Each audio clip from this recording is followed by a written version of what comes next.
non-muslim, ajukan permintaan. Jangan lu malu.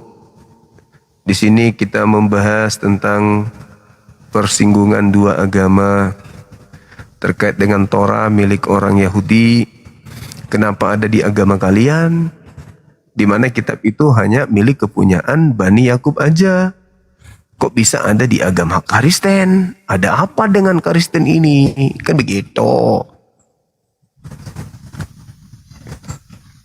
Dan muslimnya kenapa pada kabur?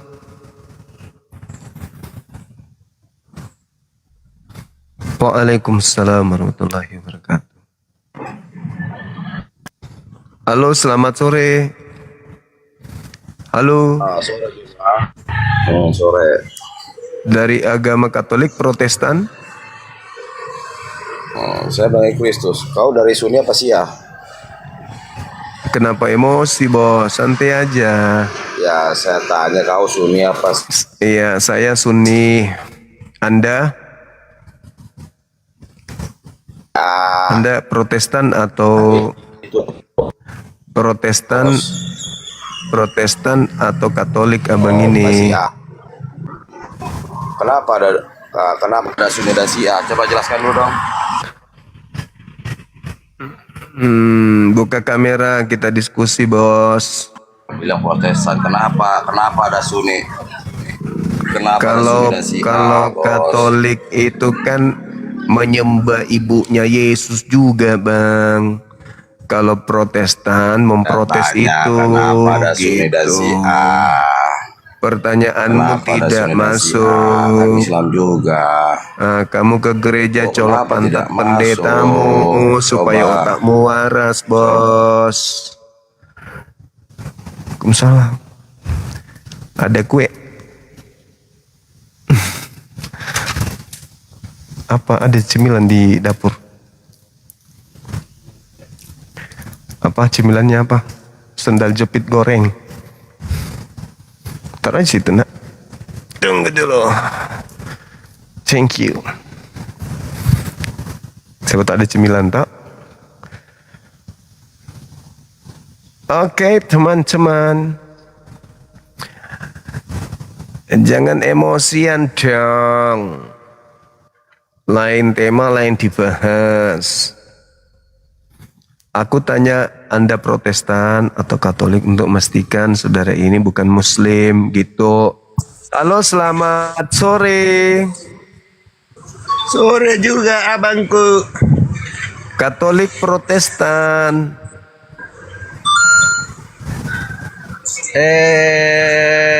Katolik.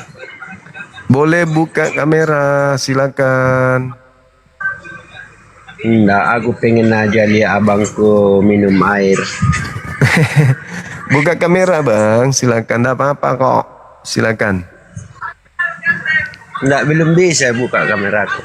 Ini sudah bisa. Tuh, udah aku kirim, tinggal diterima. Di mana abang ini? Di Jayapura. Oh, iya. Jadi nggak bisa buka kamera? Enggak bisa, bang. Nggak bisa kita diskusi kalau begitu, abangku yang ganteng. Oke lah. Gimana dong? Lain dikali kalau begitu ya, kalau sudah bisa buka kamera ya. Oke, abang. Terima kasih. Sama-sama abangku. Sehat Ki. Yang Ki lupa makan. Ayo teman-teman non-muslim, ajukan permintaan tapi jangan kesurupan, santai, rileks, Kak. Tidak. Buka kameranya, monyet.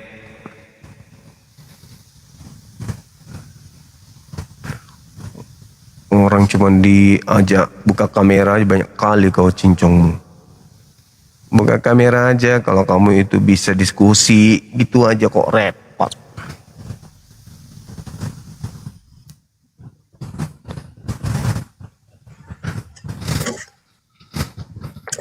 Halo, selamat sore.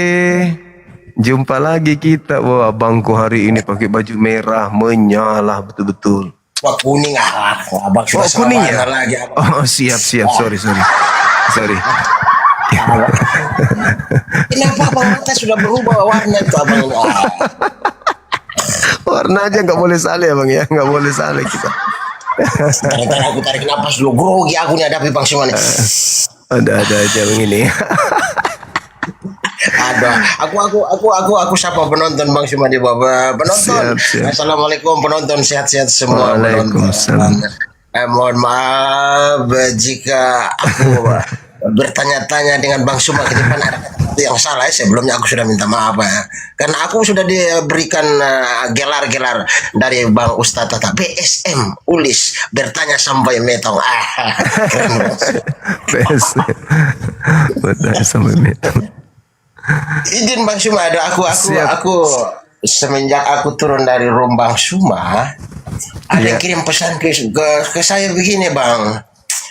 Woi, kamu itu muslim, jangan ganggu Bang Suma. Waduh, mudeng aku nih, maksudnya apa aku ganggu Bang Suma ini? Iya. Orang pikir abang ini Islam. Karena biasanya kalau teman-teman kita yang dari Kristen naik ke sini tuh biasanya marah-marah dulu. Abang beda gitu maksudnya. Kalau aku lawak-lawak dulu Bang, biar penonton tertawa dulu Bang. Siap. Kalau aku kasih marah, kalau aku kasih Bang Suma marah, itu Iya. bukan Bang Suma saya yang marah, ada 5.400 orang yang marah aku tuh dong Bang. Iya. Oh itu Masya Paulis Allah. Botol. Oh makasih yang telah bilang Paulis Botol. Indah sekali kata-kata. Nah, masih ada lagi.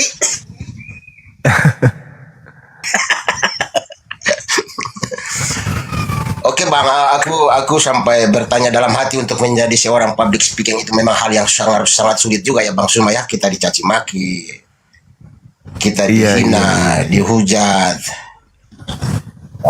Tapi itulah indahnya ya Bang Suma ya, untuk membuat kita menjadi mental semakin kuat seperti itu. Iya betul bang, betul. Bang Suma, aku tanggapi tema dulu ya biar kita lebih santai. Aku sangat respect dengan tema Bang Suma. Bang Suma apa? Kitab Spanyol separuh nyolong Taurat. Iya. Aku sedikit menanggapi Bang Suma, minta maaf. Aku cuma pembaca kitab. Aku tidak tahu itu nyolong yang nyolong, siapa yang nulis. Aku tidak tahu. Aku cuma penikmat pembaca Bang Suma. Jadi siap. Kalau itu ditujukan kepada saya minta maaf. Cuma saya tidak punya kapasitas untuk menanggapi tema Bang Suma. Saya cuma ingin mengatakan bahwa aku cuma pembaca saja. Aku tidak tahu juga dari mana mereka nyolongnya. Aku tidak tahu juga. Seperti itu Bang Suma. Mungkin teman aku yang di bawah masih sapa dulu Bang Suma atau gimana? Iya. Kalau tidak aku mau langsung bertanya aja deh, kan aku. Iya, oke. Cengcu. Apa kabar? Dari mana ini? Katolik Protestan? Dari Protestan. Maksudnya atau dari tadi saya bilang, kan kita dalam rumah, bisa kan minta tolong buka maskernya dulu supaya kita lancar bicara, jangan kandas-kandas karena telingaku ini kurang pendengaran. Begini style saya memang kalau lagi live pakai masker. Tidak, gitu. Tidak. Maksudku saya itu saling menghargai lah, jangan tutup mulut apalah untuk bicara. Kan kita dalam ruangan, tidak ada debu. Dan kita hindari pakai masker itu debu. Jadi kalau misalnya kita pakai masker bang, kita anggap jijik begitu. Enggak, saya minta maaf saudara, aku jawab aja. Masa Anda masuk di tuan rumah, Anda perintahkan tuan rumah. Aku sedikit nggak masuk akal aku deh. Kalau bisa Anda masuk di rumah orang, Anda ikuti aturan di rumah orang deh. Gitu ya. Aku nggak berpihak kepada Bang Suma ya. Aku nggak berpihak kepada Bang Suma, tapi kalau bisa Anda sopan kepada tuan rumah. Kalau tuan rumah tidak mau suguhkan kopi, jangan Anda paksa minta kopi. Kalau tuan rumah tidak suguhkan teh, jangan Anda paksa minta teh. Kalau Anda terlalu paksa nanti tuan rumahnya ngusir, begitu loh ikut aturan. Iya. Nggak apa-apa, maaf ya. Nggak apa-apa justru kalau misalnya orang yang mengusir tuh berarti bagaimana? Nah kan kita maunya juga toh, jangan sampai pencuri kita mau datangi, pembohong kita mau datangi. Jadi kita harus lihat jelas. Anda tidak perlu lihat maskernya, Anda lihat mukanya saja. Enggak perlu dilihat maskernya, cukup lihat mukanya, lihat tutur katanya. Kalau dia hujat atau enggak, dia bohong atau enggak, Anda langsung protes saja. Anda enggak perlu suruh dia itu buka masker, aku mau lihat. Apa untungnya juga? Anggap untuk berbicara kalau misalnya pakai masker begitu ya. Udahlah, Bang Suma, aku tidak berusaha bela Bang Suma, tapi aku tahu itu keadilan yang saya bicara untuk Bang Suma karena Bang Suma tuan rumah, Bang Suma yang berhak untuk. Makasih Bang Suma. Iya, keadilan makanya harus buka masker. Bagaimana sih orang mau bicara tutup mulut begini?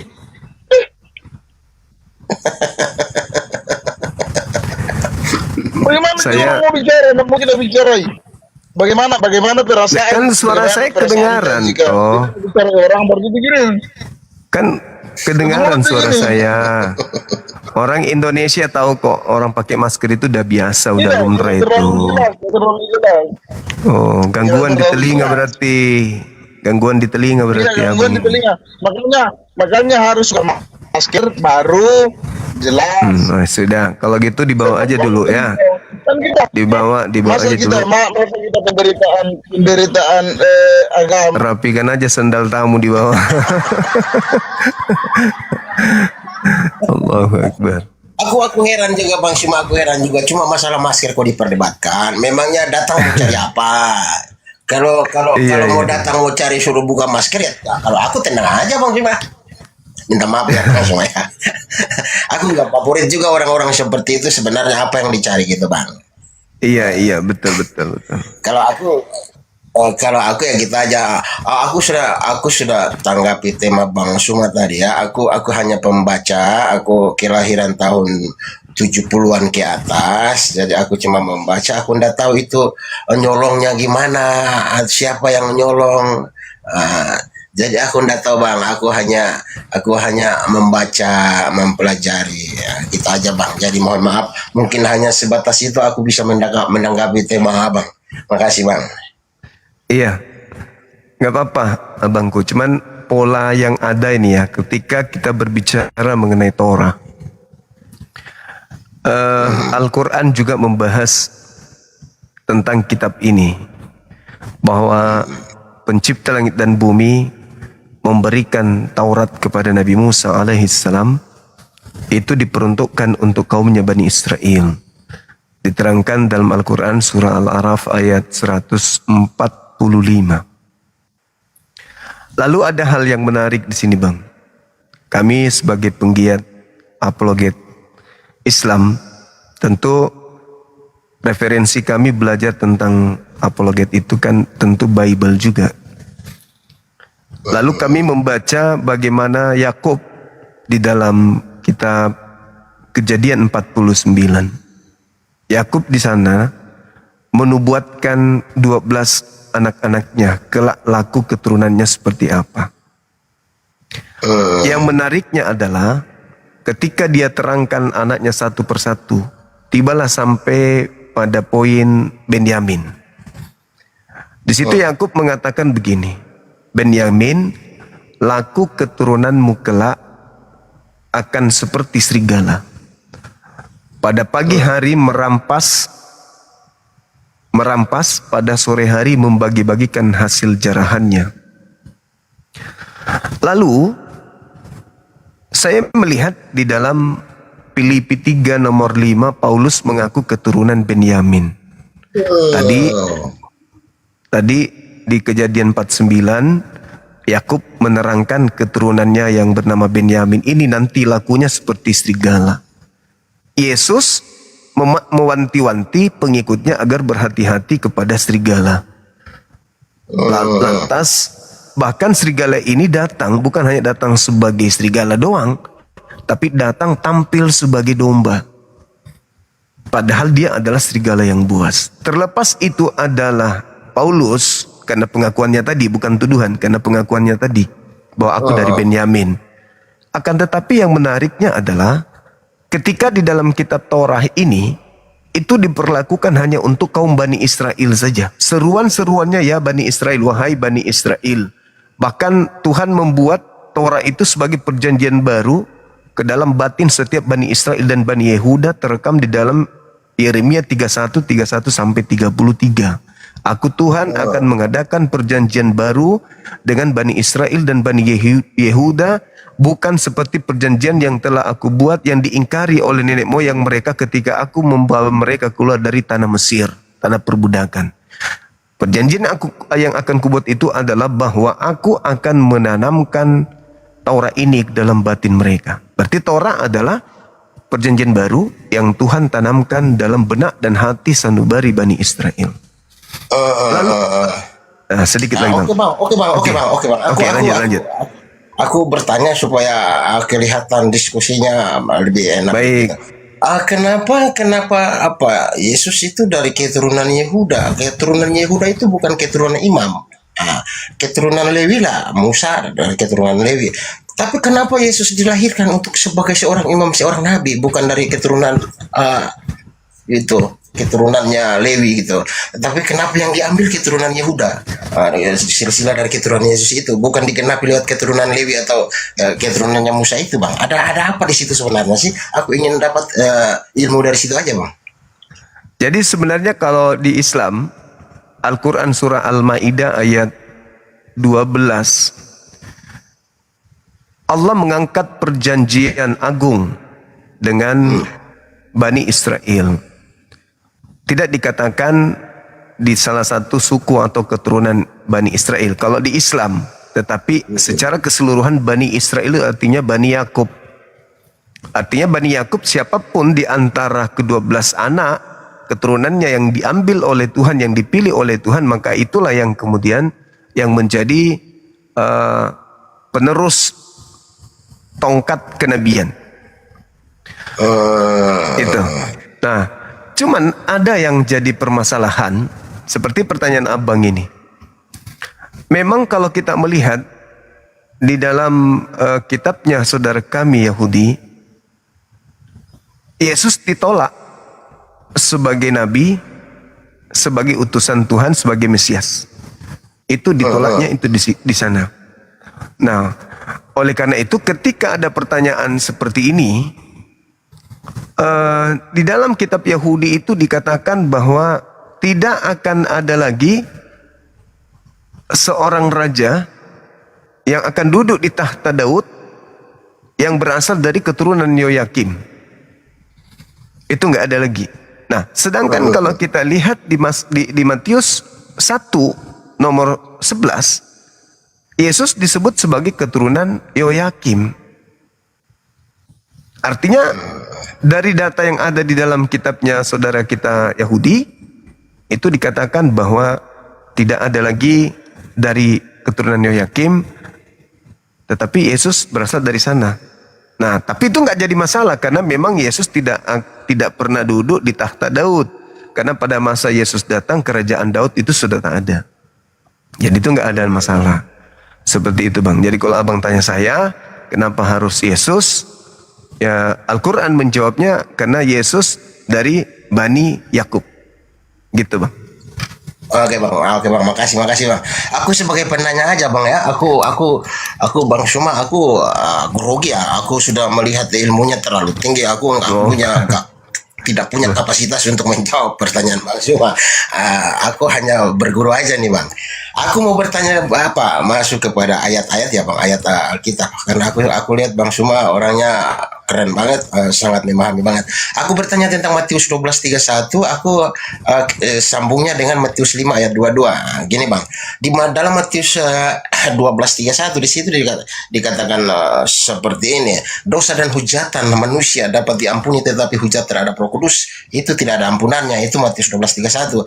Sedangkan di Matius 5 ayat 22 bang, di situ dikatakan begini, setiap orang yang marah kepada saudaranya hendaklah dihukum, dan setiap orang yang berkata kafir kepada saudaranya hendaklah dibawakan ke mahkamah agama, dan setiap orang yang berkata jahil kepada saudaranya harus dilemparkan ke dalam neraka nyala-nyala. Aku timbul dua pertanyaan dari sini bang ya.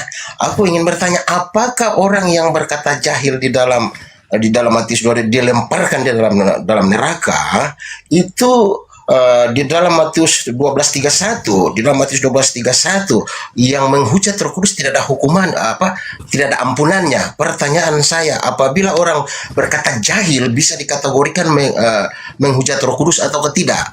Karena hukuman yang di Matius 5:22 itu orang yang berkata orang jahil kepada saudaranya dilemparkan ke neraka, ke dalam api neraka. Nah, di Matius 12:31 di situ dikatakan hujatan terhadap Roh Kudus tidak ada ampunannya. Pertanyaan saya, apakah berkata jahil kepada saudara itu bisa dikategorikan menghujat Roh Kudus atau tidak? Nah, itu pertanyaan secara alkitabiah ya. Saya ambil pertanyaan secara duniawi, Bang. Nah, apabila seseorang yang mengatakan, ini contoh aja ya Bang ya, contoh aja. Apabila seseorang yang mengatakan begini, Joko Widodo bajingan tolol, atau cincin Hotman Paris lebih berkilau daripada otaknya, apakah itu bisa dikatakan sebagai menghujat Roh Kudus atau tidak itu Bang? Mohon penjelasan Bang. Iya, jadi gini, saya jelaskan dulu versi Islam tentang Roh Kudus ini. Karena Roh Kudus ini kalau kita merujuk ke original teksnya, kami nggak menemukan kata Roh Kudus dalam bahasa Yunani, dalam bahasa yang digunakan oleh Bible Perjanjian Baru mula-mula. Roh Kudus itu dikenal saudara kita Kristen nanti di Indonesia. Baru ada kata itu masuk di terjemahan. Jadi Roh Kudus kalau dalam Islam itu Qul nazzalahu ruhul kudus. Jadi Nabi Muhammad diperintahkan mengatakan kepada manusia bahwa Roh Kudus datang kepadanya membawa kalimatullah, membawa hukum-hukum dari Allah. Itu Qul nazzalahu ruhul kudus min rabbika bil haqq. Jadi Roh Kudus datang bukan berbicara dari dirinya sendiri, melainkan apa yang didengarkan dari Allah itulah yang disampaikan kepada Nabi Muhammad. Dan itu diterangkan dalam Yohanes 16 nomor 12, 13, 14 bahwa ketika ia datang yaitu Roh Kudus, dia tidak berkata dari dirinya melainkan apa yang didengarkan itulah yang disampaikan. Nah, dalam Islam Roh Kudus ini tidak berkata-kata selain daripada firman Allah. Berarti menghujat Roh Kudus sama dengan menghujat Allah. Tuh, ketika Roh Kudus melarang mengkafirkan orang yang tidak kafir, dan akan kembali kepada kita yang mengatakan orang yang beriman kafir, maka hukuman itu kembali kepada kita. Karena hukum kafir atau tidak kafirnya seseorang itu tergantung dari kalimat yang datang dari langit. Ini kategori kafir, ini bukan kategori kafir. Ketika kau mengatakan saudaramu kafir padahal tidak kafir, maka itu akan kembali kepada dirimu sendiri. Namun kalau saya melihat nih lagi-lagi pendekatan bahasa dalam Matius 5 yang abang saya katakan tadi itu, di situ tidak ada sebenarnya kata kafir.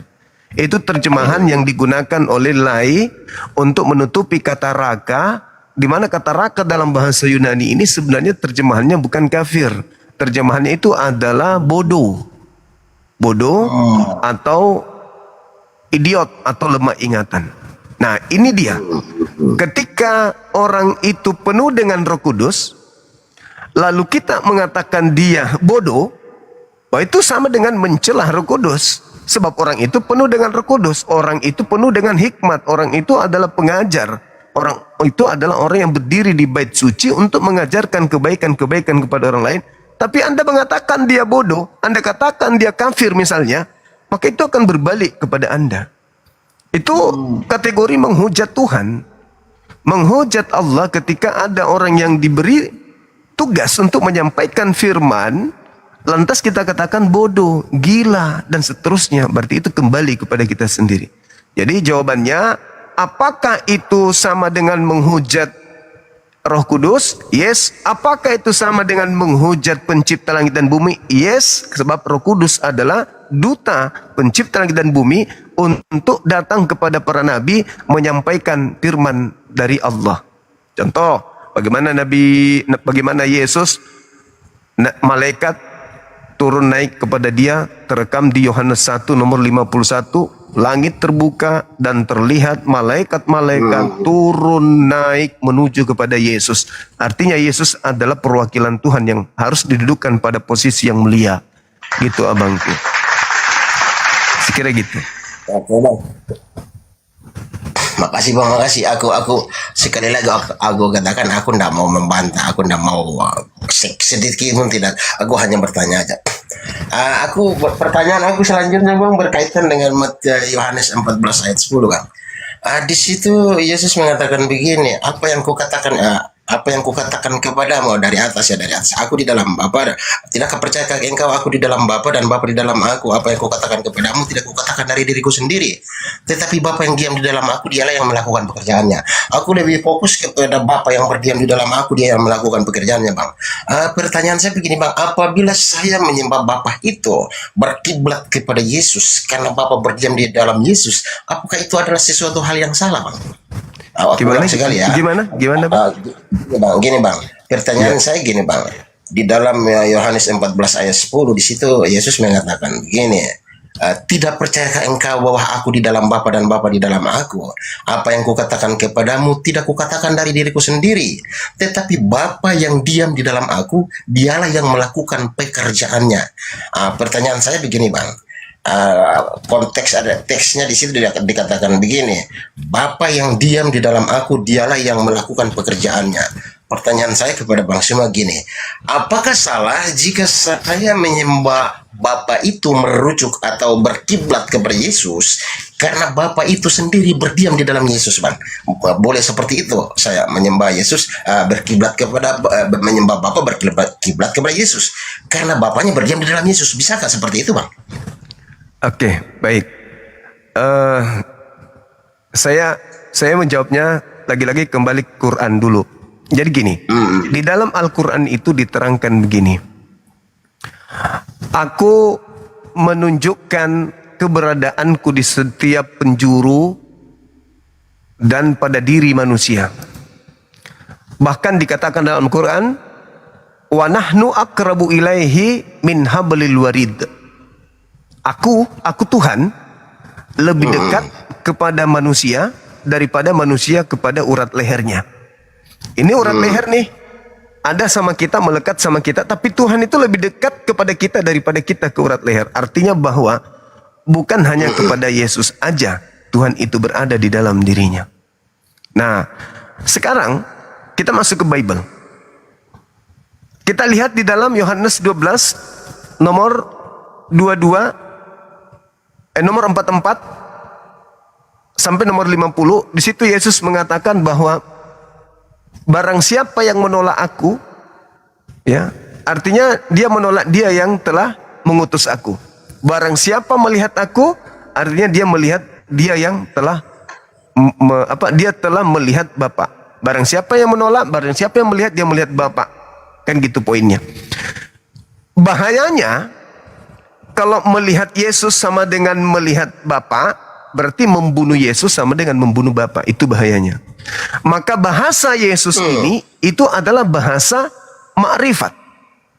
Apa bahasa ma'rifat itu? Bahasa orang yang menyatu dengan Tuhannya. Di mana pembuktian Yesus menyatu dengan Tuhannya? Aku dan Bapa adalah satu. Bapa tidak pernah meninggalkan aku. Bapa senantiasa menyertai aku. Sebab aku senantiasa melakukan segala apa yang berkenan di dalam hatinya. Berarti ketika Yesus mengatakan aku di dalam Bapa, Bapa di dalam aku, Yohanes 17 nomor 23, di situ Yesus mengatakan, aku ada di dalam kamu, kamu di dalam Bapa, aku dalam Bapa, Bapa dalam aku, dan murid-muridku ada di dalam kita. Bapa ada di dalam muridku, aku ada dalam muridku, muridku ada di dalam Bapa, ada di dalam aku. Berarti murid juga adalah Tuhan. Kalau perspektif itu yang kita pakai, nggak boleh. Jadi maksud Yesus di situ adalah ilmu makrifat.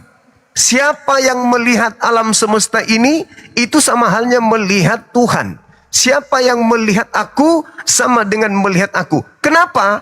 Karena apa yang aku katakan, kata Yesus, Yohanes 14:24, apa yang keluar dari aku itu bukan dari aku, tetapi dari Bapa yang telah mengutus aku.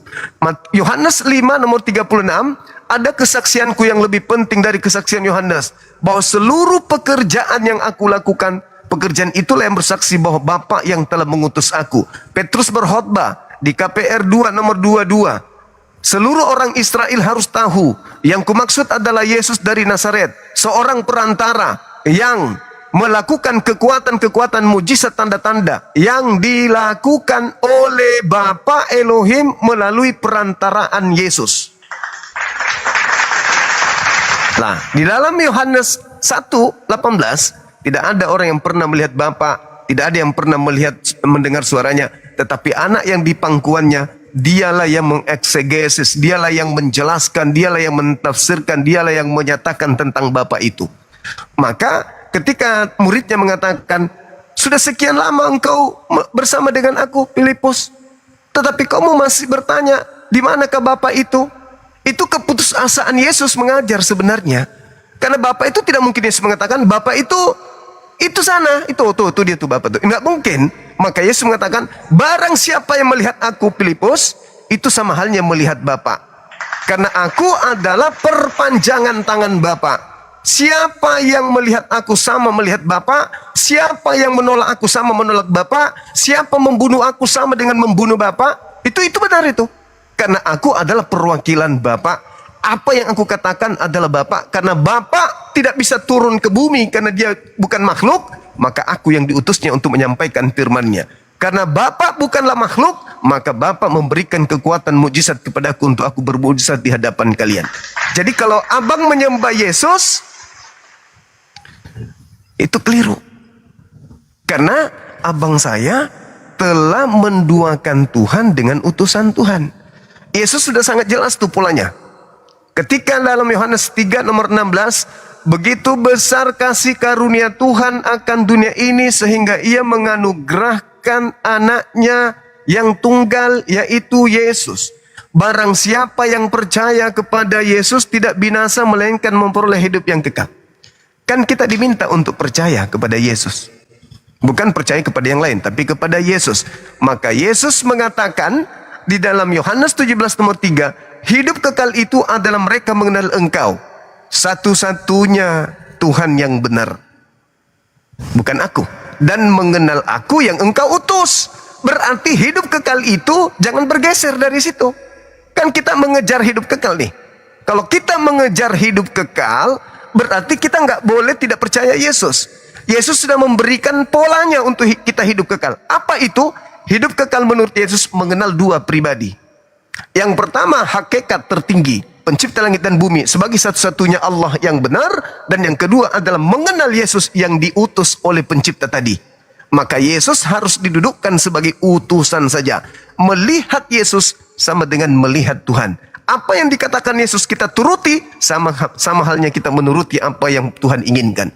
Jadi ketika Tuhan mengatakan, Yesus mengatakan, Yohanes 4 nomor 22, aku dan muridku menyembah apa yang kami kenal. Kalian menyembah apa yang tidak kalian kenal. Lalu Yesus mempraktekkan berdoa, berdoa, berdoa, berdoa. Doanya bukan praktek untuk mencontohkan, tidak. Tapi benar-benar berdoa, bersungguh-sungguh berdoa, meminta keselamatan di Tuhan. Di dalam Lukas 22 nomor 43-44, Yesus berdoa dan berkata, Bapa, sekiranya mungkin cawan ini biarlah berlalu daripadaku, tapi bukan atas kehendakmu, bukan atas kehendakku, melainkan atas kehendakmu. Nah, apa kehendak Elohim? Menurunkan malaikat. Lalu seorang malaikat datang memberi kekuatan kepada Yesus sehingga dia semakin bersungguh-sungguh berdoa, sehingga peluhnya seperti titik-titik darah yang berjatuhan ke tanah. Itu bukan untuk dicontoh, bukan. Itu benar-benar murni Yesus berdoa karena minta keselamatan. Makanya di Ibrani 5 nomor 7, sebagai manusia Yesus telah mempersembahkan doa yang sungguh-sungguh, yang sangat khusyuk, yang sangat sungguh-sungguh kepada Dia yang sanggup menyelamatkannya dari kematian, dan atas kesolehannya doanya dikabulkan. Nah, ini fakta bahwa ketika kita menyembah Yesus, itu berarti kita menduakan. Sama, mohon maaf nih analoginya. Yesus itu seibarat HP, penyampai firman.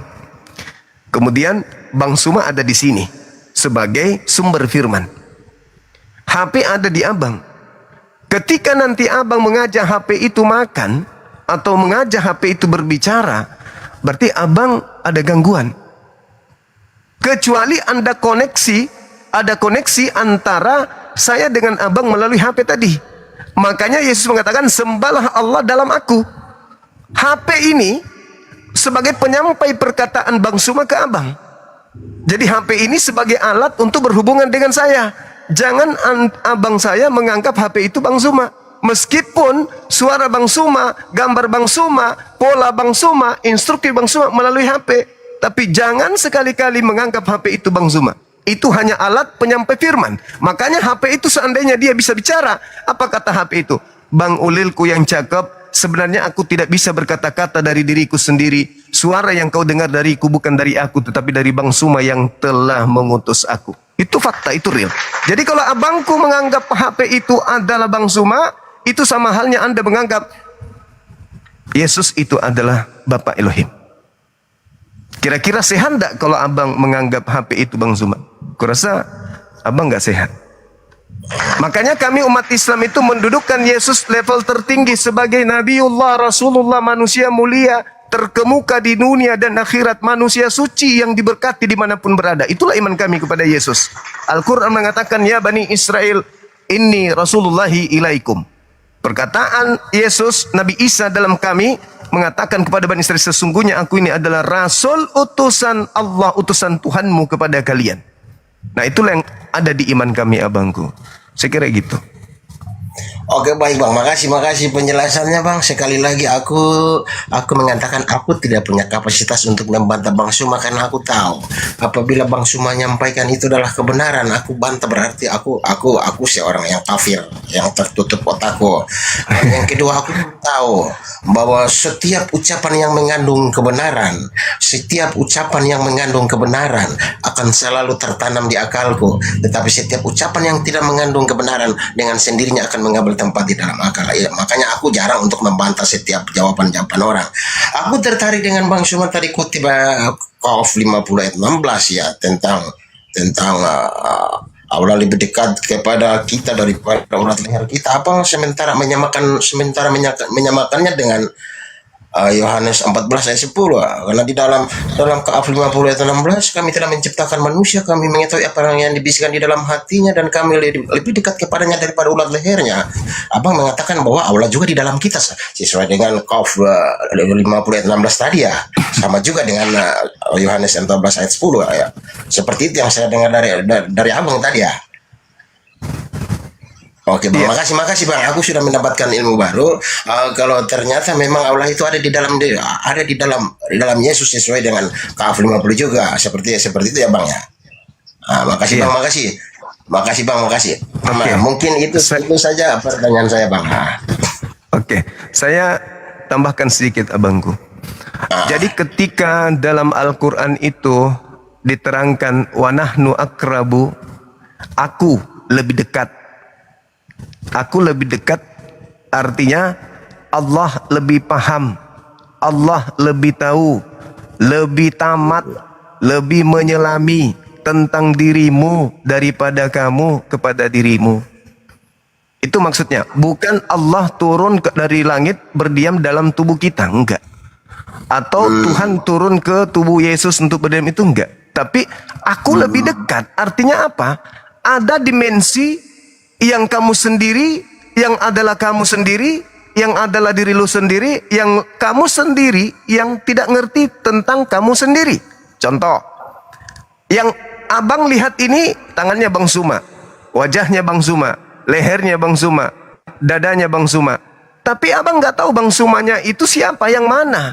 Begitu juga aku nggak tahu mana yang aku sesungguhnya itu. Yang tahu itu adalah Allah, Tuhanku.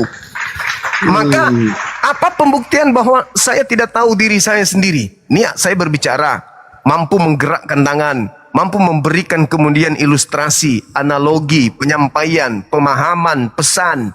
Tetapi saya tidak ngerti suara saya itu kayak mana bentuknya. Pabrik yang ada di dalam diri saya untuk mengolah kata, alat-alat yang organ-organ yang ada, teruntai dengan rapi ucapan itu keluar dari mulut. Saya nggak tahu seperti apa modelnya. Pabrik yang ada di dalam ini, cara kerjanya, sistemnya kayak mana. Padahal itu aku. Tetapi aku tidak tahu. Bahkan aku bisa bergerak ini oleh karena rohku. Tetapi mulai sejak aku lahir sampai hari ini, aku tidak tahu rohku itu kayak mana. Seperti apa Bang Zuma ini sebenarnya? Rohku itu kayak mana sebenarnya? Yang selalu bernapas, narik napas, yang selalu berpikir, yang selalu merasa susah, merasa senang. Aku nggak tahu. Roh itu yang ada dalam diriku itu yang mana, kayak mana, bentuknya seperti apa. Aku nggak ngerti. Maka yang lebih tahu itu adalah Tuhanku. Itulah yang dimaksud ayat itu. Aku lebih dekat. Aku yang mengatur pertumbuhan gigimu sehingga gigimu nggak memanjang seperti kuku. Aku yang menahan lajunya bulu matamu sehingga tidak tumbuh seperti rambutmu bertumbuh. Bukan kamu yang menjaganya, aku. Aku yang menahan tulang rusukmu sehingga tidak memanjang kayak rambut.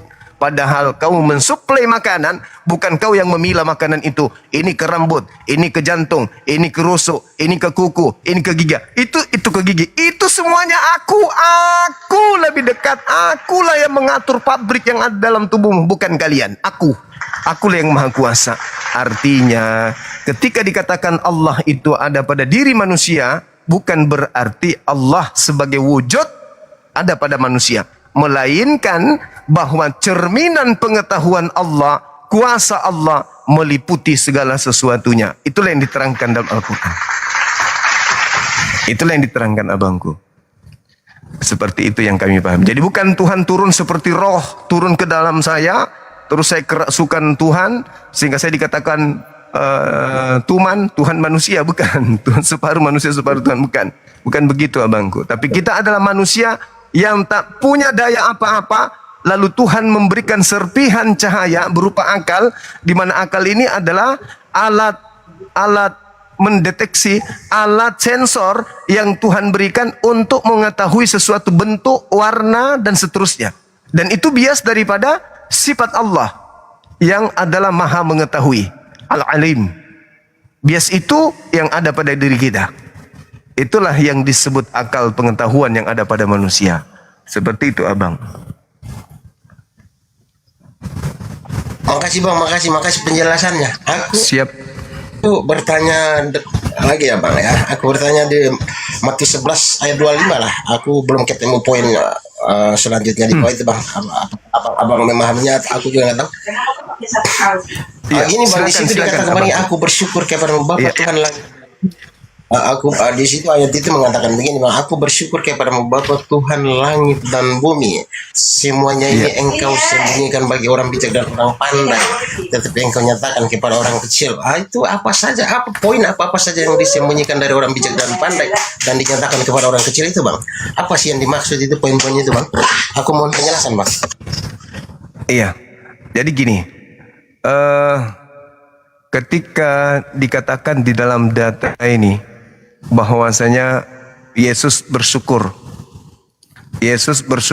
kepada Tuhan langit dan bumi karena semua apa yang kemudian pengetahuan Tuhan yang ada pada diri Yesus itu tidak diberikan kepada orang yang lain, orang yang bijak, orang yang pintar, orang yang pandai, melainkan kepintaran, kecerdasan manusia, abangku, itu tidak bisa menghantarkan manusia sampai kepada poin derajat iman yang sebenarnya kalau tidak mengetahui pengetahuan Tuhan yang datang melalui para nabinya, utusannya. Contoh, kurang pintar apa orang ateis?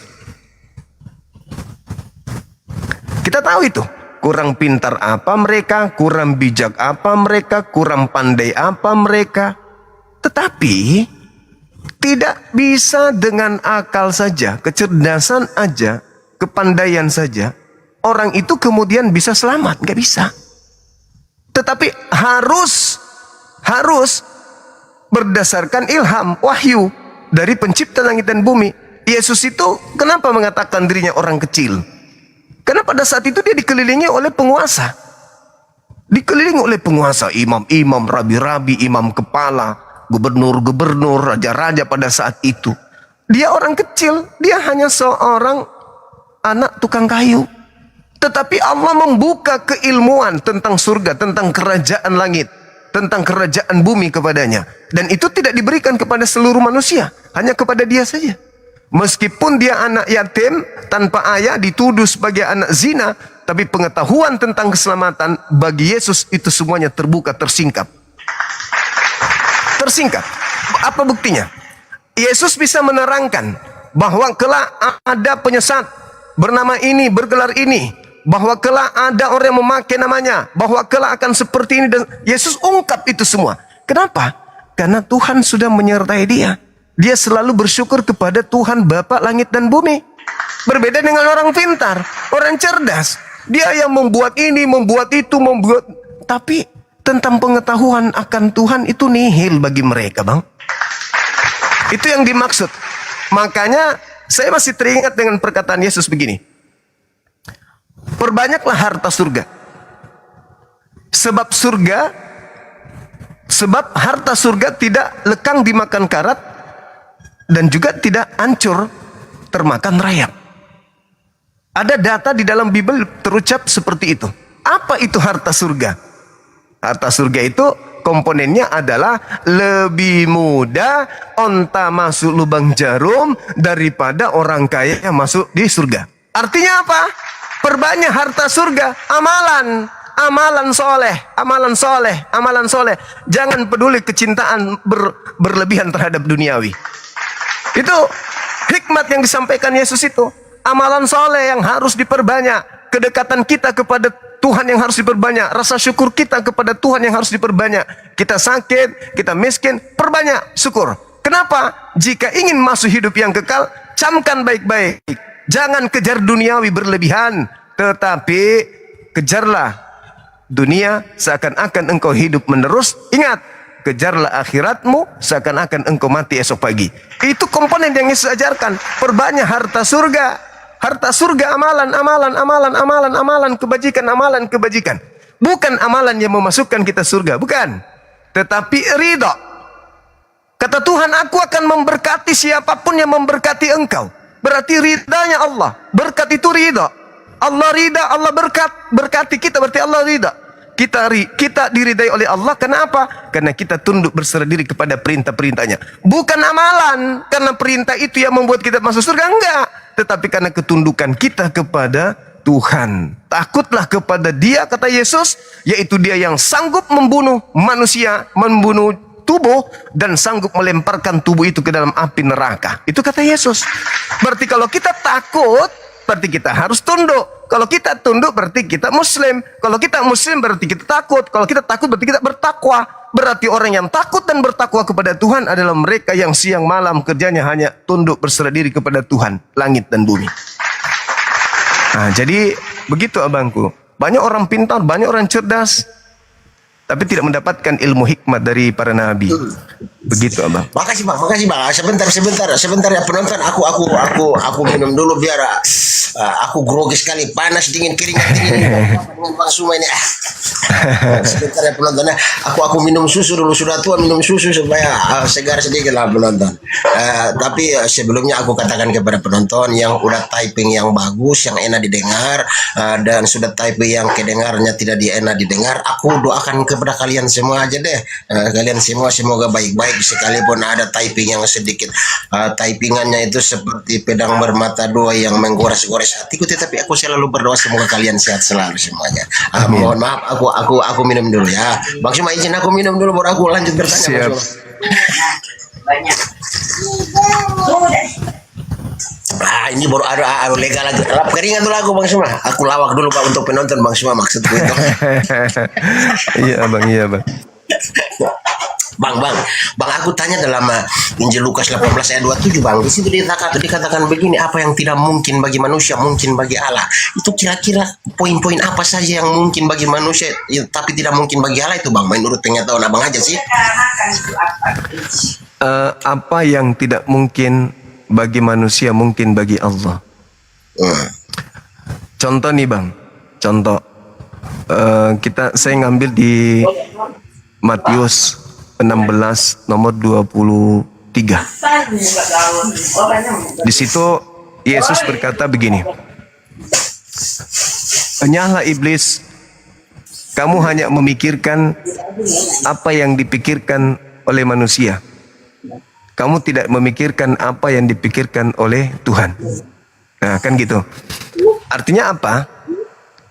Standarisasi pemikiran kita adalah ketika Yesus datang di tengah-tengah Yerusalem, membiarkan dirinya ditangkap, membiarkan dirinya untuk teraniaya, membiarkan dirinya untuk dibunuh sekalipun, itu pemikiran kita sebagai manusia. Itu mutlak itu. Orang sekampung sudah mengheboh, sudah bikin sayembara sesuai dengan Yohanes 11 nomor 57, 56, 55, 57, 55 sampai 57, orang bikin sayembara untuk nangkap Yesus. Sehingga murid-muridnya tahu berita itu. Malah Yesus mau menyerahkan diri nih. Ini ada apa ini? Kalau menyerahkan diri pasti disalib, pasti dibunuh. Tapi apa kata Yesus? Itu pikiran manusia. Pikiran Tuhanku enggak. Tidak ada susahnya bagi Tuhanku untuk mengangkat aku atau membuat manusia lain menjadi penggantiku. Itu tidak ada yang mustahil untuk itu bagi Tuhan. Itu salah satu contohnya. Jadi apa yang tidak bisa bagi manusia, itu bagi Allah itu bisa. Nah, saya juga pernah ditanya hal seperti itu, Abang. Jawaban saya kemudian dilemparkan kembali kepada saya. Jadi teman saya Kristen itu bersemangat kali menjawab, menyangga dan menjawab. Dia mengatakan begitu. Kalau begitu, bagi Bang Suma, Tuhan tidak bisa menjadi manusia. Tapi bagi Tuhan itu sangat mudah. Itu dilemparkan sama aku itu. Kata-kata itu masih teringat sampai sekarang. Jadi saya jawab begini. Yang kamu lontarkan itu sekarang itu pemikiranmu. Itu bukan pemikiran Tuhan. Yang kau katakan bahwa bagaimana kalau Bang Suma mengatakan bahwa Tuhan tidak bisa menjadi manusia. Tetapi ternyata pemikiran Tuhan dan keinginan Tuhan bisa menjadi manusia. Jawaban saya kembali kepada Anda, aku bilang. Itu pemikiran Anda. Pemikiran Tuhannya tidak begitu. Pemikiran Tuhan itu sudah nyata. Dalam Islam dikatakan walam yakul lahu kufuwan ahad. Tidak ada yang serupa dengan aku. Itu firman Tuhan, berarti itu pemikiran Tuhan. Tuhan sudah membuka pemikirannya. Lam yalid walam yulad. Aku tidak beranak dan tidak diperanakan. Pemikiran Tuhan sudah jelas. Malah Anda merubahnya lagi, Tuhan mau jadi manusia. Sementara pemikiran Tuhan sudah terpampang. Ada nggak di dalam kitab saudara? Bilangan 23 nomor 19. Hosea 11 nomor 9. Aku Tuhan bukan manusia dan bukan anak manusia. Yesaya 43 nomor 10. Engkaulah saksi-saksiku. Tiada Tuhan yang dibentuk sebelum aku dan tiada Tuhan dibentuk setelahku. Loh, Tuhan sudah menyatakan pemikirannya. Kenapa Anda merubah pemikiran Tuhan? Tapi tidak ada yang mustahil. Justru itu. Tidak ada yang mustahil bagi Tuhan, bagi saudara. Tapi Anda harus memikirkan pola pemikiran Tuhan dengan pola pemikiran Anda. Karena di Islam ada yang mustahil bagi Tuhan. Contoh, mustahil Tuhan berubah menjadi bukan Tuhan. Mustahil Tuhan berhenti jadi maha kuasa. Mustahil Tuhan mati. Mustahil Tuhan menjadi setan. Mustahil Tuhan menjadi semut. Mustahil Tuhan menjadi kobokan. Mustahil Tuhan menjadi kancing baju dan seterusnya. Ada sifat-sifat mustahil yang mengikat Tuhan sehingga Tuhan itu tetap pada kuasanya. Tetap kepada kemahaannya. Tuhan tidak bisa keluar dari sifat itu. Karena dia bukan makhluk.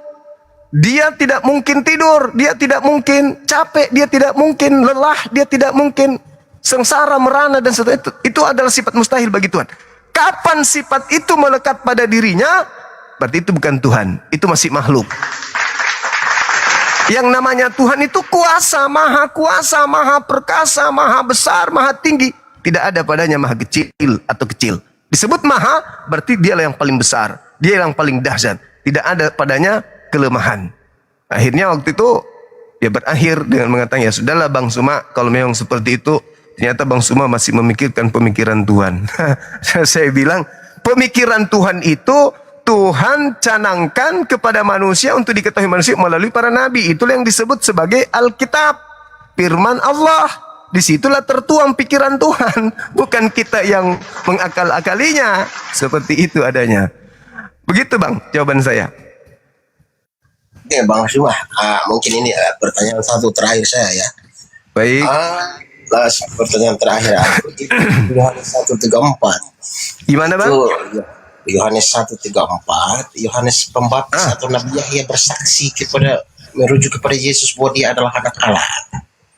Iya. Yohanes 1:34. Di Yohanes 5 ayat yang ke-37, di situ Yesus mengatakan bahwa Bapalah yang mengutus aku, berarti Yesus mengklaim dirinya adalah anak Allah. Bagaimana Bapak korelasikan dengan Al-Ikhlas ayat 3 yang mengatakan Tuhan itu tidak beranak dan tidak memperanakan? Itu gimana caranya Bapak korelasikan itu Bapak?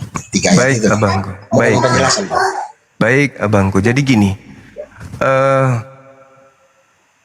Di dalam kitab Amsal 3 nomor 11 nomor 12 di situ dikatakan Tuhan mendidik hambanya sama seperti bapak atau ayah mendidik anaknya. Itu dulu poinnya. Lalu kita lihat di dalam Mazmur 82 nomor 6. Di situ dikatakan, aku berkata kepadamu, engkau adalah anak Allah. Engkau adalah anak Allah, engkau adalah anak-anak dari yang maha tinggi. Rupa-rupanya, ketika saya membaca data, di dalam tradisi Yudaism yang disebut Ben Eloah atau Ben Elohim, itu adalah orang-orang yang intim, orang-orang yang akrab dengan Tuhannya, maka dia disebut anak. Engkau kuperanakkan hari ini, artinya engkau kupenghambakan, engkau hambaku hari ini. Makanya di dalam Kisah Para Rasul 4 nomor 30, Kisah Para Rasul 3 nomor 26, Yesus itu disebut hamba Tuhan. Hamba Tuhan. Yesus adalah hamba Tuhan. Yesus menghambakan diri. Kenapa Yesus menghambakan diri? Yesus berdoa kepada Bapa. Yesus tunduk kepada apa yang dikatakan oleh majikannya. Kalau majikannya berkata A, si hamba ikut. Majikannya berkata B, si hamba ikut. Makanya di dalam Yohanes 14:31, seluruh dunia harus tahu bahwa aku mengasihi Bapa, bahwa aku senantiasa melakukan segala sesuatu yang diperintahkan Bapa kepadaku. Hamba dia. Karena dia tunduk bertaat kepada apa yang diperintahkan Tuhan kepadanya. Nah, kenapa di Islam itu ada dalil pembantahan terhadap konsep terdahulu? Bagaimana orang-orang Yahudi menganggap bahwasanya mereka adalah anak-anak Allah. Sehingga ketika mereka menganggap diri mereka anak-anak Allah, yang terjadi apa? Sombong, pongah, angkuh, merasa pewaris surga, yang lain enggak. Makanya mereka bangsa ini selalu sombong, pongah, kemana-mana dia merasa derajatnya lebih tinggi. Kenapa? Karena dia merasa anak. Sehingga Allah tidak lagi menggunakan pendekatan itu. Allah ketika datang kemudian pada Nabi Muhammad tidak lagi menggunakan istilah anak, tetapi dikatakan sebagai hamba. Karena kenapa? Jangan sampai kalau ini ku anggap anak lagi, dia akan menganggap diri mereka orang suci di antara mereka, orang yang soleh di antara mereka, tokoh di antara mereka, yang aku utus di tengah mereka. Dia menganggap ini anakku dan menganggap anakku ini adalah Tuhan juga. Sama seperti anak kambing pasti kambing, anak ayam pasti ayam, anak sapi pasti sapi. Anak Allah nanti dianggap lagi nih utusanku sebagai anakku dan dia adalah Tuhan juga. Makanya Tuhan menghentikan itu. Tuhan tidak lagi menyebut Nabi Muhammad sebagai anaknya, tetapi disebut sebagai hambanya, kekasihnya. Nah, inilah yang terjadi. Sehingga ketika Yesus disebut anak, itu bukan anak dalam perspektif layaknya seperti ayah ke anak, tetapi anak di situ adalah hamba, hamba suci, orang dekat, orang yang intim, orang yang akrab dengan Tuhannya, yang tunduk berserah diri terhadap didikan Tuhannya. Itulah disebut sebagai anak-anak Elohim. Makanya yang disebut anak Elohim itu adalah mereka yang intim, seperti Yakub, anak sulung. Orang-orang Israel yang taat Torah disebut sebagai anak-anak Elohim. Para malaikat disebut anak-anak Elohim. Kenapa? Karena mereka adalah makhluk-makhluk yang terpilih, bahkan dianggap sebagai orang-orang yang dekat kepada Tuhannya. Itulah yang disebut anak Tuhan. Tapi kami tidak berani lagi menggunakan istilah itu, sebab orang-orang Yahudi salah terhadap nilai anak Tuhan, dan orang Nasrani pun salah dalam menilai anak Tuhan, sehingga kami cukup mengatakan kami adalah hamba-Mu ya Allah. Engkau adalah Rabb kami, dan kami adalah hamba-Mu. Selesai. Seperti itu abangku. Oke bang, aku sebentar minum. Tapi sebelum saya minum, saya tanya dulu penonton, masih maukah saya bertanya atau sudah cukup saya mau pergi? Bapak penonton, masih maukah penonton saya bertanya atau udah cukup saya mau pamit kepada Bang Suma, saya mau hormat Bang Suma, saya mau kabur? Oh tanya masih, tanya masih. Aku minum baru aku tanya satu pertanyaan lagi bang. Baik. Bang, Yohanes 5 ayat 28-29. Janganlah kamu heran, sebab waktunya akan tiba bahwa semua orang di dalam kuburan akan mendengar suaranya. Mereka yang berbuat baik akan keluar dan bangkit untuk hidup yang kekal, tetapi mereka yang berbuat jahat akan keluar untuk dihukum. Pertanyaan saya begini bang, kita santai-santai aja bang ya, biar penonton di bawah juga enak-enak mendengarnya. Aku nih seorang Kristen nih, apabila aku berbuat baik, bisakah aku keluar untuk hidup yang kekal sesuai dengan teks ayat tadi bang? Oke. Baik abangku, ini pertanyaan yang sangat menarik. Jadi untuk menjawab itu, saya memiliki referensi jelas di dalam Yohanes 12 nomor 48, 49, 50. Kenapa saya bisa memiliki referensi seperti ini? Kembali lagi kepada pertemuan kita pertama kali abangku, saya mengatakan saya tampil di sosmed ini bukan karena kebencian. Saya berawal dari orang yang belajar meskipun otodidak. Saya tidak secara formal, tetapi saya lebih konsentrasi terhadap Bible dan Al-Quran ketika saya tidak terikat oleh meja kuliah atau suatu lembaga. Dengan saya minum kopi, menyendiri, membaca dengan akal, menelaahnya baik-baik, tanpa tendensi kebencian, murni mencari kebenaran. Setelah saya membaca dan menelaah itu, saya membuat pola. Pola inilah yang muncul setiap saya ditanya, insya Allah akan ada jawabannya. Karena saya hadir bukan untuk merusak tatanan toleransi, tetapi justru untuk memperkuat toleransi Islam dan Kristen. Sebenarnya diskusi-diskusi seperti inilah yang diinginkan dan menjadi visi misi lembaga kami, yayasan kami, Apologet Islam Indonesia. Bukan untuk ngamuk, maki, marah, dan menyebarluaskan kebencian. Enggak, sama sekali enggak. Buktinya setiap abangku bertanya, insya Allah saya bisa jawab. Artinya saya memang dipersiapkan untuk menjadi narasumber dari Apologet Islam ketika ada saudara kami Kristen yang menjawab tentang kebenaran, tentang keselamatan, baik pola Quran maupun pola Bible. Jadi saya tidak konsentrasi untuk menghujat, menista, dan itu hanya sampingan aja ketika ada yang naik tanpa kepala di sini. Gitu abangku. Jawaban saya terkait pertanyaan abang ini ada di Yohanes 12, 48, 49, 50. Apa kata Yesus di sana? Jikalau engkau mendengarkan perkataanku, namun engkau tidak melakukannya, aku Yesus tidak menjadi hakimnya. Saya ulang. Barang siapa yang mendengarkan firman yang aku sampaikan, perkataan yang aku sampaikan dari Bapa kepada mereka, tetapi mereka tidak melakukan firman itu, tidak mendengar, tidak mempraktekkan apa yang aku sampaikan, aku Yesus tidak menjadi hakimnya.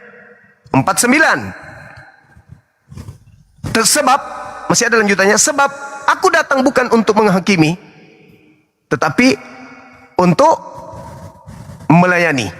Nah, di data 49, barang siapa yang menolak aku, tidak menerima firmanku, dia sudah ada hakimnya, yaitu firman yang telah aku sampaikan kepada mereka. Firman itulah kelak yang akan menjadi hakimnya Bang Ulil di akhir zaman. Saya ulang lagi, barang siapa yang menolak aku, tidak menerima perkataanku, dia sudah ada hakimnya, yaitu firman yang telah aku sampaikan kepada mereka. Firman itulah kelak yang akan menjadi hakimnya di akhir zaman. Tadi Yohanes 5, 28, 29 akan dibangkitkan orang dari kubur. Ada dua golongan. Yang pertama yang mendengarkan firman yang Yesus sampaikan. Yang kedua adalah firman yang menolak firman yang Yesus sampaikan. Yang menerima perkataan Yesus dan mempraktekkan masuk surga, yang tidak menerima dan tidak mempraktekkan masuk neraka. Berlaku nggak itu kepada Islam? Berlaku juga kepada Islam. Jadi, ketika Yesus mengatakan, barang siapa yang menolak aku, tidak menerima firmanku, dia sudah ada hakimnya, yaitu firman yang telah aku sampaikan kepada mereka. Firman itulah kelak yang menjadi hakimnya di akhir zaman. Dan siapa yang menjadi hakim tadi? Firman. Berarti kalau firman yang pernah Yesus sampaikan menjadi hakim, berarti kembali kepada penentuan sang pemilik firman.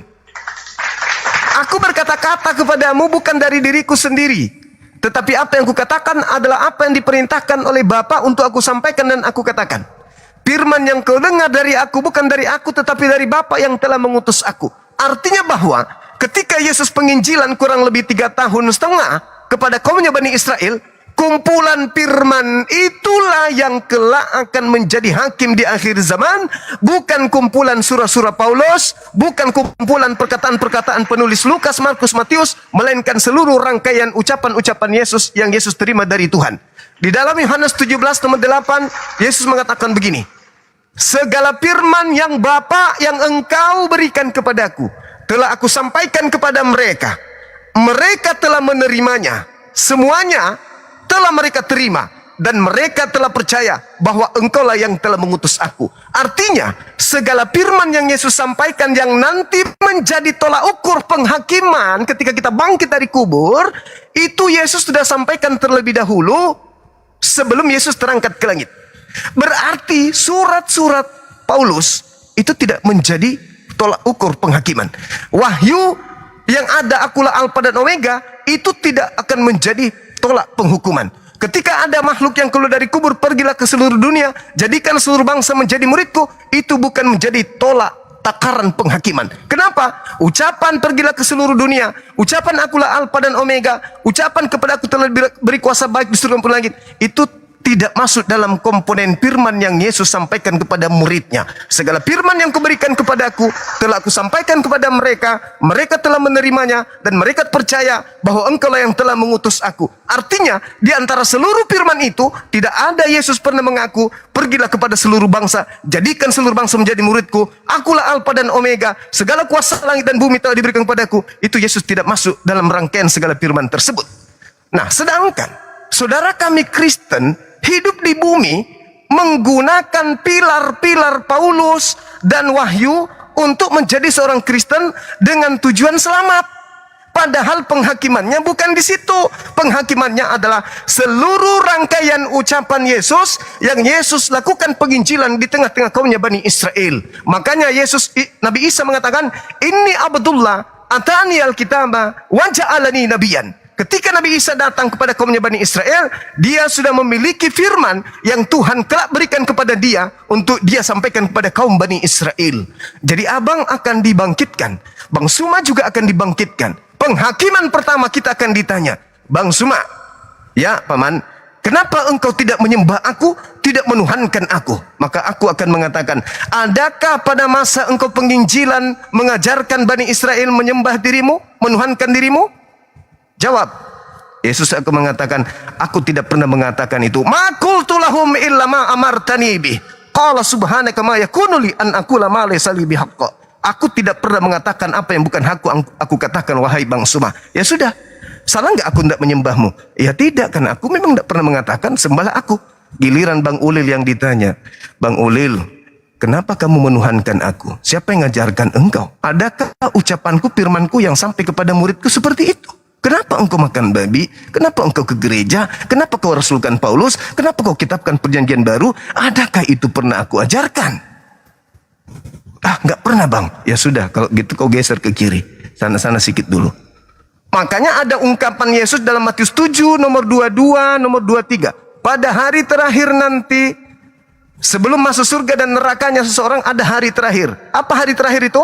Hari penghakiman. Kita dibangkitkan pada hari terakhir. Dibangkitkan. Inilah hari penentu surga nerakanya kita. Pada hari terakhir nanti, hari di mana orang ditentukan surga nerakanya, Yesus berkata, banyak orang akan berseru kepadaku, Tuhan, Tuhan, Tuhan, Tuhan. Bukankah kami bernubuat pakai namamu, mengusir setan, bermujizat pakai namamu? Maksudnya kapan itu? Pada kami saat di dunia loh. Yesus mengatakan apa? Maaf, aku tidak mengenal kalian. Enyahlah daripada aku, kalian semua adalah pembuat kejahatan. Itu real tertulis. Itu real tertulis. Di dalam Al-Quran pun ada ucapan itu. Wa idza husyiran nasu kanu lahum a'da wa kanu bi ibadatihim kafir. Pada hari penghimpunan, pada hari terakhir, apa yang manusia sembah selain daripada aku, kata Allah, akan menjadi musuhnya. Saya cross check. Orang saudara kami Kristen tidak nyembah Allah. Apakah yang mereka sembah ini Yesus? Apakah Yesus akan menjadi musuhnya pada hari terakhir? Oh, aku temukan dalil itu. Na'udzubillah. Mata saya berkaca-kaca betapa banyak saudara kami Kristen yang butuh diselamatkan melalui para apologet Islam ini. Di situ dikatakan pada saat manusia dikumpulkan pada hari terakhir nanti, apa yang mereka sembah selain daripada aku akan menjadi musuhnya, dan pemujaan-pemujaan yang mereka lakukan ketika di dunia akan diingkari oleh dia yang disembah selain daripada aku. Maka Yesus mengatakan, loh sorry, aku nggak pernah mengajarkan itu. Enyahlah daripadaku, engkau semua adalah pembuat kejahatan. Siapa mereka yang membuat kejahatan, kata Yesus di sana? Yang memanggilnya Tuhan, yang bernubuat pakai namanya, yang mengusir setan pakai namanya, yang bermujizat pakai namanya. Padahal ketika saya duduk merenung, saya melihat saudara-saudara kami khususnya di Indonesia. Saudara-saudara kami yang ada di Indonesia ini, yang bermujizat, bernubuat pakai nama Yesus dan seterusnya, itu adalah orang-orang baik. Itu adalah orang-orang baik, orang-orang yang bisa dijadikan lisannya sebagai petua-petua. Orang-orang baik. Tapi kenapa Yesus mengusirnya? Karena mereka tidak melakukan kehendak Bapa. Karena di awal data itu mereka tidak melakukan kehendak Bapa, melainkan kehendak mereka sendiri. Nah, apa kehendak Bapa? Kembali kepada Taurat yang tadi. Segala firman yang kau berikan telah aku sampaikan kepada mereka. Yesus acap kali menegur Bani Israel ketika Bani Israel itu melanggar Taurat. Makanya dalam Matius 23, nomor 1, nomor 2, Yesus berkata kepada murid-muridnya, orang-orang Yahudi, ahli Taurat dan orang Farisi saat ini, kata Yesus saat ini, telah menduduki kursi Musa. Jangan kau mengikuti perbuatan-perbuatan mereka, tapi dengarkanlah semua perkataan-perkataan mereka. Tapi jangan kau ikuti perbuatannya. Sebab mereka memperkatakan tentang firman Tuhan, yaitu Torah, tapi mereka tidak mempraktekkan. Apa bedanya dengan Kristen hari ini? Mereka membawa kitab Taurat, tetapi mereka tidak mempraktekkan. Malah minggu, malah maaf, makan babi, malah tidak bersunat. Inilah yang dikatakan oleh Yesus, aku tidak mengenal kalian, kalian semua adalah pembuat kejahatan. Yang aku kenal, mereka memanggil aku Tuhan dalam perspektif bahasa asli. Maran, Rabam, memanggil aku guru dan tuan, junjungan, pemimpin, gembala, guru, tutor, mentor, pendidik, dan seterusnya. Dan mereka juga bermujizat pakai namaku. Mereka juga bernubuat pakai namaku. Mereka juga mengusir setan pakai namaku. Memang, tetapi mereka bisa melakukan itu. Kenapa? Karena mereka melakukan segala kehendak Elohim. Tapi kamu juga bisa melakukan hal yang sama. Sayangnya kamu tidak melakukan kehendak Elohim. Padahal di tengah antara muridku dan kalian, aku sudah pernah berpesan. Matius 24 nomor 4 nomor 5. Waspadalah kepada penyesat yang datang kepadamu, memakai namaku dan berkata, akulah Kristus, akulah Mesias. Mereka akan menyesatkan banyak orang. Siapa mereka yang menggunakan namaku yang menyesatkan banyak orang? Yahudi nggak mungkin. Yahudi sekarang ini nggak memakai nama Yesus lagi. Mereka kembali kepada Elohim. Satu-satunya kelompok adalah Katolik dan Kristen dan sekte yang ada di bawahnya. Inilah cerminan bahwa apologet ini harus dipupuk. Islam Kristen harus selalu berdiskusi untuk mencari kebenaran. Silakan yang mendengarkan memilih dan memilah. Tak ada paksaan. Kita hanya edukasi. Jika itu dianggap sebagai sebuah kebenaran, silakan. Kalau itu menyesatkan, boleh kemudian kita perbincangkan untuk kita dapatkan sebuah poin kebenaran dari hal yang dituduhkan sebagai penyesatan. Saya kira begitu abangku. Mudah-mudahan ada manfaatnya, utamanya bagi saya sendiri. Silakan. Oke Bang Suma, kayaknya di Makassar sudah 5:30 deh. Aku mungkin Benar sekali. sudah cukup dulu deh. Jangan-jangan Bang Suma mau sholat maghrib. Aku Iya, pamit benar, aja deh. Abang. Kapan-kapan kita bertemu lagi ya abangku ya. Makasih Aku berharap Abang. selalu sehat-sehat selalu penonton-penonton yang di Alhamdulillah, bawah amin. yang typing baik maupun buruk. Aku hanya bisa menyampaikan dengan perkataan-perkataan seperti begini loh, seperti begini kata-kataku sering aku ucapkan begini. Sehitam-hitamnya awan hitam pasti menurunkan air hujan kepada orang yang baik dan yang jahat. Ya kan? Seburuk apapun orang lain menilai kehidupanmu, ketahuilah kehidupanmu pasti bermanfaat bagi orang lain. Sama seperti jangan engkau salah menilai cacing tanah. Cacing tanah pasti menyuburkan tanah agar tumbuhan tumbuh subur, agar manusia mendapatkan kelangsungan hidup. Demikian Bang Suma, apabila ada kata yang salah aku mohon maaf Bang Suma. Keren abangku. Sore waktu Makassar. Siap abang, Dari makasih Bang abang. Suma, abang aku Siap. dengar seorang satpam tapi cerdasnya luar biasa seperti begini. Betul nggak, Bang? Saya Aku sapam hampir umat tak Islam. percaya itu. Oke Bang. Bang, sehat selalu Bang. Makasih ya, Bang. Makasih. Penonton semuanya sehat-sehat juga. Makasih. Assalamualaikum warahmatullahi wabarakatuh. Waalaikumsalam warahmatullahi wabarakatuh. Masya Allah. Hebat Bang Ulil ini luar biasa teman-teman sekalian. Luar biasa. Ya, dia salah satu orang yang pernah hadir di dunia apologet. Mudah-mudahan sampai selama-lamanya beliau memiliki penguasaan diri seperti ini. Nah, kita doakan semoga beliau bisa mendapatkan petunjuk hidayah sehingga bisa mengenal ajaran Nabi Isa alaihissalam yang datang lebih dulu daripada ajaran tentang Yesus. Artinya Nabi Isa lebih dulu datang, baru lahir Kristen. Kristen ini lahir dari catatan-catatan orang-orang yang menuliskan tentang Nabi Isa dalam bahasa Yunani, sehingga yang tadinya Isa menjadi Isaus dalam bahasa Yunani, kemudian masuk ke Indonesia berubah menjadi Yesus. Semoga aja diaminkan teman-teman sekalian. Kalau hidayah sudah datang, tak ada kekuatan yang bisa menolak, tidak ada kekuatan yang bisa merubah itu. Apapun akan berubah menjadi lembut ketika hidayah itu sudah datang. Seperti lembutnya hati seorang bayi yang tidak pernah mengatakan, aku jangan kau ciptakan menjadi perempuan, jangan kau ciptakan aku menjadi laki-laki. Tapi dengan kelembutannya, bayi menuruti dan pasrah tunduk kepada ketetapan Tuhan yang ada pada dirinya. Semoga Bang Ulil terlahir kembali menjadi bayi yang suci, lembut, tanpa perlawanan kepada Rabbus samawati wal ard. Sekira begitu teman-teman sekalian. Karena di sini sudah 5:30, kita istirahat dulu ya. Insyaallah sebentar malam kita lanjut lagi. Sahabatku yang aku cintai, Bang Afida, barakallahu fik, panjang umur, sehat selalu. Doakan saya selalu dimudahkan setiap urusan saya, amin. Oke, teman-teman sekalian, sekali lagi kita tutup dulu. Teman-teman yang belum sempat naik, karena kalau ada yang naik ini pasti panjang lagi nih. Kita bisa sampai maghrib, benar-benar maghrib nih. Sementara di sini saya mau persiapan dulu teman-teman untuk satu hal itu ya. Ini siapa ini? Ini tarian apa ini? Oh, mandi dulu, aku udah mandi tadi.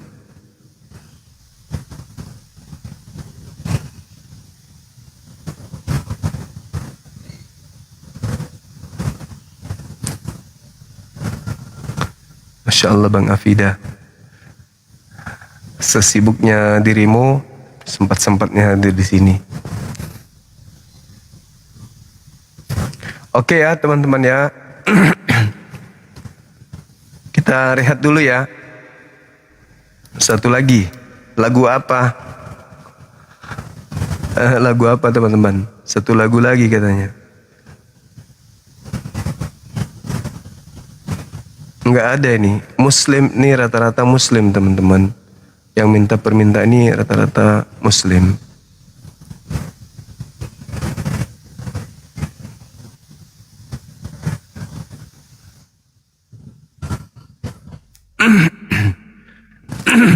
Assalamualaikum warahmatullahi wabarakatuh. Waalaikumsalam. Betul. Ya, saya jual sate.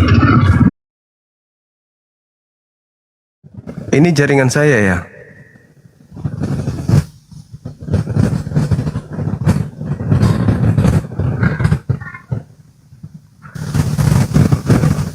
Oke. Jaringan teman-teman lagi kurang bagus. Biasanya sore gini memang jaringannya gangguan. Udah ya teman-teman ya. Sebentar malam lagi ya kita lanjut.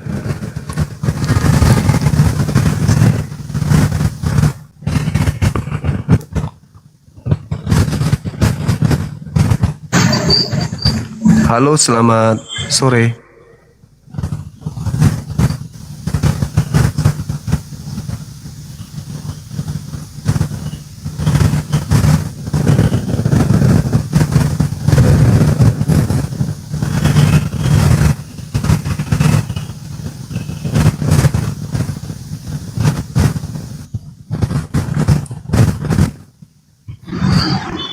Halo, selamat sore. Sore selamat. Selamat sore, Bang. Sore telah selamat Abang da Zuma. Siap. Sore telah selamat. Iya. Gitu. Dari Katolik Protestan, Abang. Ini dari Islam. Assalamualaikum warahmatullahi wabarakatuh. Waalaikumsalam warahmatullahi wabarakatuh. Iya, Batak Abang. cerdas ini abang Zuma, Batak cerdas bukan pemakan babi. Iya. Sehat selalu Bang Zuma. Biarkanlah hotel naik Sehat. di atas. Oke, Bang Zuma. Salam dari Medan. Oke, makasih, Bang. Sumatera Utara. Makasih, Assalamualaikum Bang. warahmatullahi wabarakatuh. Waalaikumsalam warahmatullahi wabarakatuh. Oke teman-teman, kita rehat dulu karena yang minta ini teman-teman Islam semua kan, kita butuh istirahat juga. Kita rehat. Ada satu orang nih. Halo Bang. Halo Abang. Abang. Halo. Tes.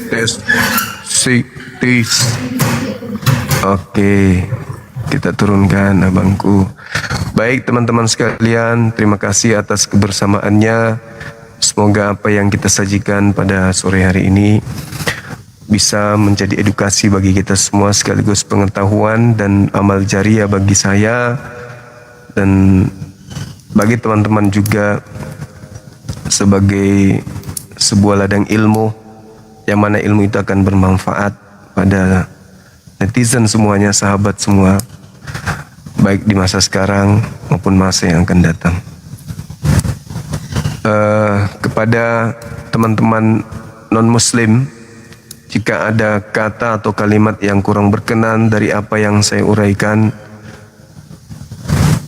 misalnya perkataan saya sempat membuat iman Anda itu meronta-ronta, karena mungkin penjelasan saya itu runut berdasarkan dengan apa yang tertuang di dalam Bible, dan Anda menolak kebenaran itu, ya itu bukan pada saya masalahnya. Problemnya bukan sama Bang Zuma, tapi problemnya itu ada di Anda. Kalau kebenaran Al-Quran Anda tolak, wajar, karena Anda tidak mengimani kitab suci Al-Quran. Tapi kalau kebenaran yang ada di Bible Anda juga tolak, berarti masalahnya bukan di Bang Zumanya, masalahnya ada di Andanya, kan gitu. Kalau saya sih sesuai dengan pertanyaan itu yang saya sampaikan. Sebisa mungkin saya bisa menjelaskan berdasarkan isi Bible, karena memang ya bidang saya di situ. Nah, jadi kalau ada sesuatu yang membuat hati saudara-saudara non-muslim tergores, boleh naik ke komal saya, boleh. Saya insya Allah selama saya sehat, ada waktu saya akan selalu live untuk nyapa teman-teman. Tapi itu bisanya setelah zuhur, karena pagi saya juga ada pekerjaan, harus ada tanggung jawab saya yang harus saya selesaikan, harus kewajiban saya sebagai orang tua, sebagai seorang muslim yang harus saya laksanakan. Untuk itu saya ada buka koma setelah zuhur dan juga setelah isya. Jadi kalau teman-teman merasa tergores dengan kebenaran yang saya sampaikan ini, silakan hadir di waktu-waktu itu, di waktu saya live. Hadir di sini, kalau perlu ajak pendetanya, ajak pastornya. Bagaimana bisa Bang Suma mengatakan itu ternyata keliru. Yang benar itu adalah seperti ini. Silakan hadir di sini, kita adu data, kita adu argumen. Tapi jangan saling memperlihatkan sisi kebencian. Kalau bisa naik ke sini, tahan aja amarahnya, tahan mulutnya untuk tidak menghujat, tahan mulutnya untuk tidak menghina, tahan mulutnya untuk tidak menista, dan seterusnya. Supaya Anda tidak mendapatkan hadiah yang setimpal. Karena di Islam itu diajarkan begitu, illal ladzina zalamu, kecuali terhadap orang yang zalim. Dan juga boleh membalas perbuatan jahat yang setimpal kepada pelaku kejahatan, supaya mereka tidak lagi melakukan hal yang sama di kemudian hari. Jadi mereka harus diberi pelajaran, tujuannya untuk melakukan pembinaan. Ya, melakukan pembinaan supaya mereka itu bisa sadar, bisa mencerna bahwa pola yang mereka jadikan sebagai keyakinan sebenarnya keliru selama ini. Saya kira begitu. Dan teman-teman yang sudah memberikan gift, insya Allah itu akan menjadi amal jariah. Tidak akan membuat sahabat menjadi miskin, tidak akan membuat sahabat menjadi jelek rupa, jerawatan, gatal-gatal, kurap, panuan, dan seterusnya hanya gara-gara memberikan gift. Tetapi itu akan menjadi bukti bahwa dalam memberikan edukasi menuju kepada jalan kebenaran, Anda semuanya sahabat-sahabatku punya andil di hadapan Allah, sehingga kata Allah dengan janjinya akan membalas setiap kebaikan, setiap perbuatan baik manusia itu akan dibalas oleh Allah, meskipun hanya sebiji zarah saja. Untuk itu apa yang saudara-saudara berikan itu akan kembali kepada saudara sendiri. Dalam arti kata, Anda menitipkan hartanya untuk dibawa ke surga melalui Bang Zuma. Gitu intinya. Jadi tidak menjadi sampah saja, melainkan menjadi titipan Anda kepada kami, para apologet ini, untuk kami bawakan menuju jannah. Jadi hartanya tidak dihabiskan di dunia saja, tetapi ada juga yang dibawa ke akhirat. Itulah dia teman-teman. Terima kasih banyak sekali lagi. Oke, kita tutup sampai sini ya. Mudah-mudahan apa yang saya sampaikan sekali lagi bisa bermanfaat, bisa berbekas kepada kita semua, dan merupakan sebuah habit, kebiasaan kita di setiap hari mendengarkan diskusi lintas agama. Sahabat Viza Barakallahu Fik, mudah-mudahan menjadi habit, menjadi kebiasaan. Yang tadinya benci, yang tadinya tidak suka, berubah menjadi suka. Sikit-sikit ingat komalnya Bang Suma, sikit-sikit ingat komalnya Bang Suma. Yang penting kalau nyimak Bang Suma itu jangan menggunakan cadar atau selendang kelambu nenek moyang. Nah, itu bahaya itu. Kalau sudah pakai selendang transparan, ada manik-maniknya menggantung-gantung, itu seperti apa ya? Seperti ria, pingin mengatakan kalau dia ini adalah gadis tercantik di India. Dan seakan-akan ria pingin dibilang kalau Anda itu orang kaya raya, sampai cadarnya pun